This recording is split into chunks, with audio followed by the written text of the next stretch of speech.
Kembali semula bersama PJ News. Muhyiddin dedah tindakan PH, Guang Eng sabotaj agenda Bumiputera.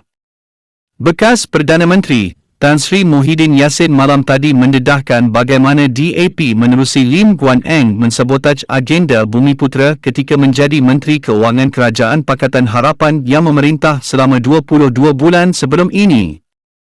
Berucap pada jelajah PN Best Parlimen Tambun di Ipoh, Perak, bekas Menteri Dalam Negeri Kerajaan PH ketika itu turut memberikan beberapa contoh bagaimana peruntukan kepada agenda Bumiputera diambil oleh Guan Eng. Ada beberapa contoh kes yang saya nak sebutkan di sini menunjukkan betapa parti yang dipimpin oleh Datuk Seri Anwar Ibrahim dalam Pakatan Harapan bersama dengan DAP memang tidak menghormati perkara-perkara utama yang menjadi tunjang negara kita. Contoh dalam soal ekonomi. Yang ini diberitahu kepada saya oleh Datuk Seri Mohamed Azmin Ali dan kami bersama-sama ada di situ. Tertubuh teraju. Ini salah satu agensi utama untuk membantu Bumiputera dalam urusan-urusan perniagaan. Ada Equinas yang dibentuk di bawah Yayasan Equity Nasional, iaitu satu organisasi GLC yang besar, katanya lagi. Muhyiddin yang juga pengerusi Perikatan Nasional berkata kedua-dua agensi utama ini mempunyai peruntukan yang besar, iaitu lebih daripada 2 bilion ringgit. Waktu mana kita dalam mesyuarat ditekan oleh Menteri Keuangan, Lim Guan Eng, ada beberapa ketika menunjukkan beliau langsung tidak mahu menghormati agensi seperti teraju dan berapa peruntukan yang telah disediakan diambil balik, malahan dihentikan teraju dan tidak diwujudkan. Hanya kemudian kami mewujudkan semula teraju untuk menjamin dan kelangsungan masa depan Bumiputera di negara kita.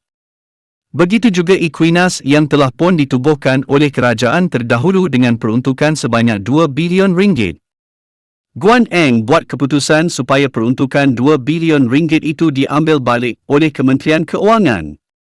Bermakna tidak menghormati satu lagi agensi Bumiputera yang ditubuhkan oleh kerajaan dan langkah-langkah yang diambil langsung tidak memberi perhatian kepada nasib Bumiputera dalam pembangunan ekonomi di negara kita, kata Muhyiddin.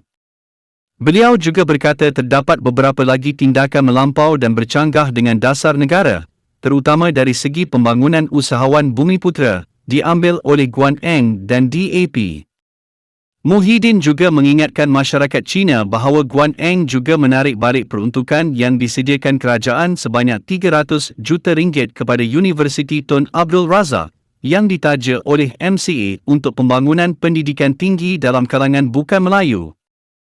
Hanya setelah Perikatan Nasional yang saya pimpin sebagai Perdana Menteri, kami memulangkan balik peruntukan itu kerana ini berkaitan dengan soal pendidikan. Agak luar biasa apabila seorang Cina yang sewajarnya menyokong pendidikan untuk masyarakat Tionghoa majoritinya walaupun ditaja oleh MCA, mengambil tindakan drastik untuk ambil balik peruntukan itu dan tak diberikan peruntukan kepada pihak universiti yang berkenaan. Di bawah pimpinan saya, Perikatan Nasional mengambil alih teraju negara. Kita sediakan semula peruntukan yang saya anggap penting untuk tujuan pendidikan anak-anak di negara kita, katanya.